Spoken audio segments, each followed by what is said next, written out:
Thank you. Mr. Sorensen, you're recognized. Thank you, Mr. Chairman. Welcome to all of our witnesses who are joining us here today. I'd like to thank General Leneve, General Lamontagne, and General Bratton for taking the time to speak with me ahead of this hearing. I'm looking forward to continuing to work with all of you. The Rock Island Arsenal, the weather, and space are, as you all probably know, my favorite topics. But I did want to talk about a serious thing today. The Army is currently using management-directed reassignments to move thousands of civilian employees across functions and locations across the country. Many of these employees are my neighbors who work at the Rock Island Arsenal. Many are veterans who have worked at Rock Island for 15, 20, and 30 years. A lot of them have been working at Joint Munitions Command, the exact folks that we need who know how to scale up munitions production in desperate times, and it seems appropriate for the time that we are in now. General Leneve, I'm thankful that before our committee meeting here today, you mentioned an upcoming visit to the Rock Island Arsenal, and I hope to stand beside you when you are there.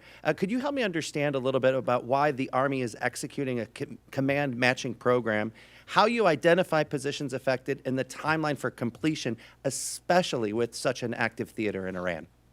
Yeah, sure. Thanks for the question, and I do look forward to going back to Rock Island and going with you.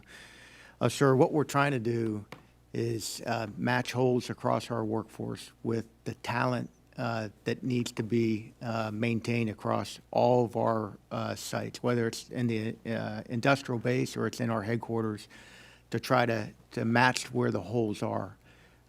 We got about 5,000 to 6,000 across the workforce that we're working on doing this. We're trying to look as hard as we can at matching skills and attributes and experience to fill these holes. I know it is I mean, we're dealing with people and their lives, and we're trying to do it with the biggest care that we possibly can in order to sustain the workforce for the long term. And, as we scale, we hope to scale, we want to have the most optimized workforce there to be able to do it. But it's not just done in a vacuum, sir. We're looking at the skills and attributes that we're trying to plug, and we're trying to do it with much care. There's been some reports out there that people are being told to move without any compensation. It's not true. Anything over 50 miles are there's a compensation package associated with it. So we're trying to think through this, and we're trying to get it accomplished, in a relatively quick manner. And I appreciate that diligence. But in the past 10 days, I have met with many folks who, many of them have done their service in the military, but then they put roots down in the community for decades. And some of them come to me and they say, Eric, I have done what was right here.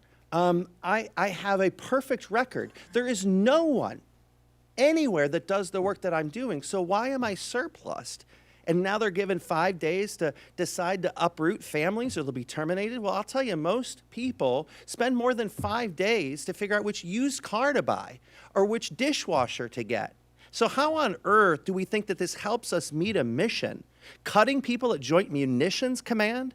When we're going through munitions like water, it feels so short-sighted, but it's not just me saying it. The folks at Rock Island Arsenal, they feel like they've been sucker punched. So why are they given 5 days to make the decision?